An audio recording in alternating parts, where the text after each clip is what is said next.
So hi and welcome to another video, and today we're going to be installing the X-Raypad skates here on the Razer Viper. What we'll do is going to go through a load of different tests using this force gauge meter. We've got a nylon tool here to remove the skates. We've got the skates themselves. We've got a caliper here to measure the thickness to see if you can hit issues with lift off if there's a big difference. And we run them across these standard 4 pads here that I use as my benchmarks, which is the GSR SE Divina, the MP510 from Cooler Master, Qck+, and the Logitech G640, which is my daily main pad. So if you're not familiar with my channel and how I take these readings, there's a video in the description, check that out. We're going to put some charts up and show which is the fastest, which is the best for control, and give you an idea of how good these skates are, and whether it's going to be worth upgrading your Razer Viper. If you haven't already, check out my skate test using the Tigers here as well that I've done for the Razer Viper. And at the end of all these tests, when I've done all the skates that are available for it, because we've got some cool pads as well, then I'll be able to tell you which pads are the fastest and which ones are the best for control. I'm also going to be using a hairdryer to take the skates off. I'm going to use some lighter fluid, as we keep saying here, but I do need to get some. And then after that, we'll get into the glide test and I'll talk you through the statistics. So let's get on with the install.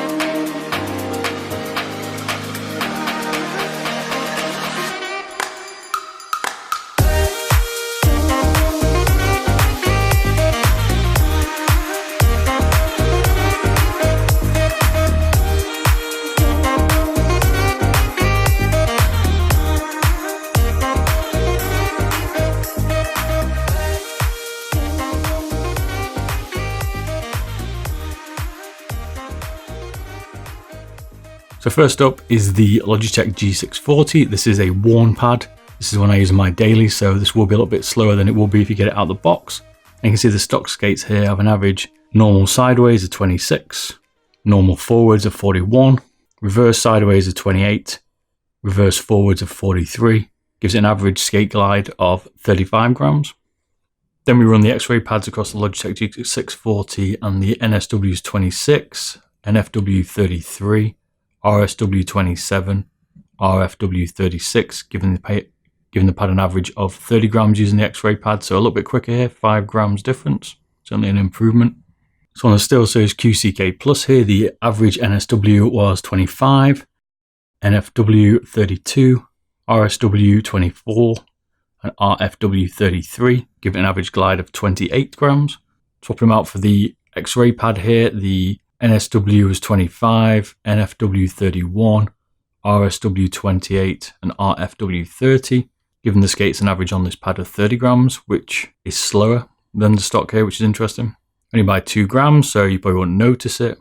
If we compare this across the 2 pads here, the Logitech 640 and the Qck+, you can see the Qck is the quicker pad here, but the quicker skates at the moment actually are the stock ones on the Qck. The NSW is 24, NFW 26, RSW 24, and RFW 29 give us an average of 25 grams. If we flip over to the X-ray skates here, the NSW is 23, NFW 24, RSW 23, and RFW 28, giving the skates an average on this pad of 24 grams. So that's 1 gram difference here to the stock. So if we compare these X-ray pads here across the 3 pads of Qck, the G640 and the MP510. You can see the MP510 is faster here with the X-ray pad skates, granted by 1 gram at the moment here, so it's quite close. So the standard skates, NSW was 23, NFW 32, RSW 26, and RFW 33, giving the GSR here an average of 29 with stock skates. If we change them out to the X-ray pad here, the NSW is 28, NFW 31, RSW 27 and RFW 30, giving these skates on this pad an average of 29, which is exactly the same here as the stock if you look. So if we take a look at these across the entire pad range here, the 640, Qck, GSR and the MP510, The fastest skates here are the X-Raypads on the MP510. So if we take a look here across all the range, the X-Raypads here really haven't really got any significant difference apart from the standard on the G640. So my conclusion here, well, I thought originally these were very similar to the Tiger ones, which did show a little bit more of an improvement over the stock skates, but obviously in the test they are very, very close to the standard skates here on the Razer Viper. I think at the moment, looking at the tests here, I probably wouldn't swap out to these because of the difference here. There's very little unless you're going to get a G640 pad here, and then you'll see some improvement. The 640 has always been quite slow with the Razer Viper at the minute. But on the rest of the pads here with the stock skates versus these X-Raypad ones have all been very, very similar. One advantage with X-Raypads over the stocks is they do have a curved edge here, so they won't snag as much. And we'll see later on when I do a video comparing all the pads available for the Razer Viper, how these stack up against the other versions that we've got out as well. So as always, don't forget to like and subscribe. Let me know in the comments if you want to see anything else, and I'll see you all again soon. Catch you later. Bye bye.